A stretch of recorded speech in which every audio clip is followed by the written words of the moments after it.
زي أي حد بيقرر يسافر، بيدور على شركة سياحة علشان تعمل الحجوزات بتاعته. السلام عليكم. ازيك يا باشا؟ اتفضل.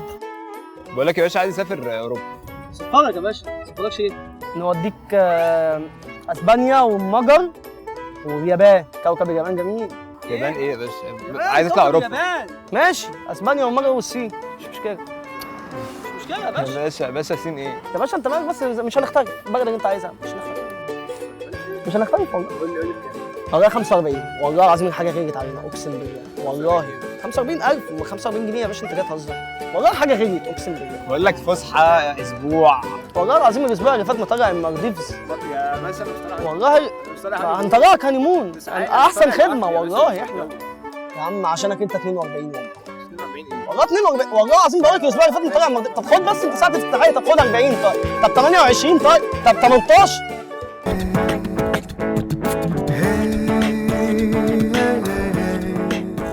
تعالوا نروح لحجز الإقامة، وهنا بيكون في 4 أنواع مختلفة من حجز الإقامة. أول حاجة عندك الأوتيل، طبيعي جدا ما فيهوش أي كلام. تاني حاجة الهوستل ده بيكون عامل زي الفندق بالظبط، بس الفرق إن بيكون المبنى أصغر شوية، والأوض بتاعته بتكون معمولة بنظام الدورمز أو السراير بدورين.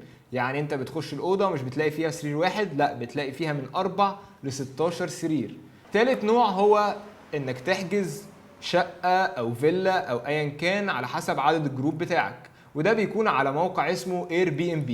رابع نوع وده اللي مش ناس كتير قوي عارفاه، وهو الكاوتش سيرفينج. يعني ايه كاوتش سيرفينج؟ ده عبارة عن ويب سايت بيقدر ان هو يوصل الناس اللي بتسافر حول العالم بالناس اللي عندها مكان فاضي في الشقة بتاعتها. يعني هم بره مش زينا، بيعيشوا لوحدهم مثلا، فبيكون عندهم كنبة فاضية، أوضة فاضية، إن شاء الله مرتبة، فبيدعوا الناس ان هم يجوا يقعدوا معاه. طيب ايه المقابل؟ المقابل مفيش اي حاجه، بالعكس انت هتستفيد، تتعرف على ناس، وممكن تشير معاهم الاكل والاكسبيرينس وكل الحاجات دي. تعالوا دلوقتي نشوف كل حاجه نحجزها ازاي. اول حاجه هنحجز الاوتيل، وده هيكون من على موقع اسمه booking.com زي ما مكتوب هنا. هنخش هنا ونكتب باريس، ونعمل ان احنا هنوصل مثلا يوم 11/8، ونقعد كام ليلة؟ حوالي 5. وهتقول له هنا ورك ولا ليزيور، هتدوس تقول انت عايز كام اوضه وتدوس سيرش. هنا بيطلع لك ديلز كويسه، يعني بيطلع لك اسعار كويسه. في حاجات هنا بيبقى مكتوب عليها هنا سعر ال5 ليالي ب 5190 جنيه. ممكن تقعد تنزل بقى لغايه لما تشوف ايه ارخص حاجه واوفر حاجه بالنسبه لك. ففي هنا مثلا نوفوتيل طبعا اوتيل معروف يعني، ممكن نخش عليه وندوس. طيب هنقعد ننزل لحد ما نختار الاوضه اللي احنا عايزينها. في هنا كذا اوضه، الاوضه ب 6000 جنيه، فاحنا نختار اوضه واحده. بس قبل ما نحجز الاوضه لازم ننزل تحت خالص ونشوف الريفيوز او تعليقات الناس على الاوتيل ده عامل ازاي. فهنا بيقول لك شوف كل اراء الناس، فهندوس هنا وتقعد تقرا بقى اراء الناس. في حاجات هنا كويسه وفي حاجات فوقيها وحشه، فانت لازم تقرا كل حاجه كويس عشان هتفرق معاك قوي وانت بتحجز.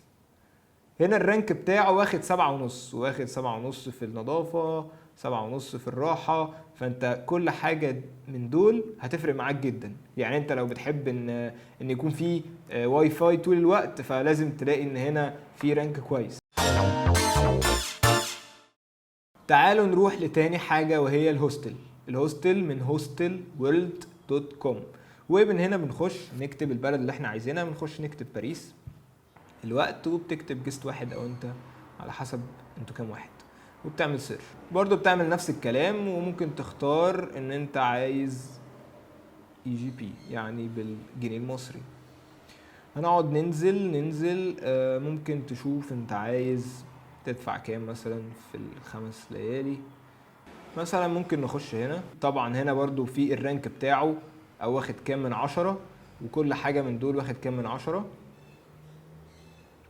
بتقعد تنزل هتلاقي بقى انواع الاوض اللي انت ممكن تقعد فيها. هتقعد تنزل لغاية تحت لغاية لما تلاقي 10 سراير، دي اكتر حاجة موجودة عندهم. ممكن بقى كل ما عدد السراير يقل كل ما الفلوس هتزيد، فانت هتشوف هنا وتختار.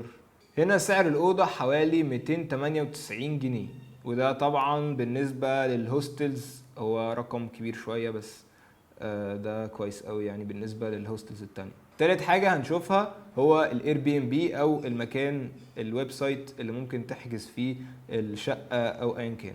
تكتب باريس وهتنزل، هتلاقي هنا الشقه اللي انت او الاوضه اللي انت ممكن تختارها. هنا هي اوضه واحده اهي، الليله ب $24، فانت ممكن تشوف ايه بالنسبه لك احسن وتختاره. تعالوا نروح لاخر نوع من انواع الاقامه، هو الكاوتش سيرفنج، وده بيكون ويب سايت اسمه www.couchsurfing.com، ولازم يكون عندك اكونت عليه. وبتخش هنا وبتدوس على اكسبلور وبتختار فايند هوستس، انت بتدور على حد يستضيفك، وبتكتب هنا اسم المدينه اللي انت رايحها. هنا بيطلع لك البحث بتاعك، بتقعد تنزل تشوف الاشخاص اللي طلع في السيرش. فمثلا هندوس على الشخص ده. اهم حاجه تقرا الديسكريبشن بتاعت البروفايل بتاعته، هو مثلا بيقدم لك ايه، يعني هو بيديك اوضه ولا يديك كنبه ولا ايه. وطبعا بتشوف الريفرنس بتاعته او تعليقات الناس عليه، بتقعد تقرا بقى كل حاجه عنه والناس ايه رايها فيه وكل الكلام ده. لو عجبك بتبدا بتعمل send request، بتكتب هنا اليوم اللي انت هتوصل فيه واليوم اللي هترجع فيه، انتوا كام واحد لو انت رايح مع حد، وممكن تبعت له مسج عشان تعرفه بنفسك وتقول له انت هتعمل ايه وكده. كده احنا خلصنا كل الحجوزات اللي ممكن نعملها او الاربع طرق للاقامه.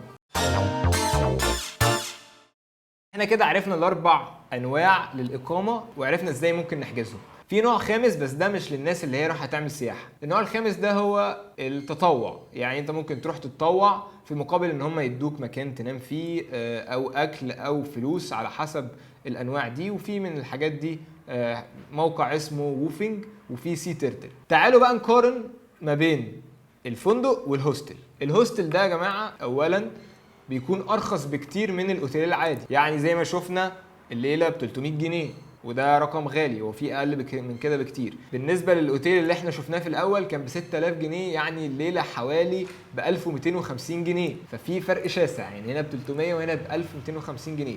تاني حاجه كل الناس اللي شغاله في الهوستل ده بيكونوا شباب، فالتعامل معاهم هيكون سهل جدا. تالت حاجه بيطلعوا رحلات كل يوم للمزارات اللي حوالين الهوستل وبتكون ببلاش. رابع حاجه في الاوضه هيكون معاك ناس كتير بيسافروا زيك وبيعملوا نفس الحاجه، فانتوا اكيد هتتعرفوا على بعض وممكن كمان تخرجوا مع بعض وتلفوا البلد مع بعض عادي. خامس حاجه ساعات كتير قوي الهوستلز دي بيكون فيها مطابخ واماكن انك تغسل فيها حاجتك، فدي ممكن تبقى بالنسبه لكم حاجه حلوه. في برضو من الحاجات المهمه قوي ان الهوستل بيكون فيه فري واي فاي، وكمان بيكون ساعات فيه فطار ببلاش. انا عن نفسي بفضل الهوستل وبقعد فيه في كل سفرياتي لان فيه كل الحاجات اللي انا قلت لكم عليها دي. خلصت حلقه الحجوزات النهارده من خد فكره وسافر بكره. عايزكم بقى تعملوا شير ولايك وسبسكرايب وكل الحاجات دي. اشوفكم في حلقه جديده. عمار الحمصاني.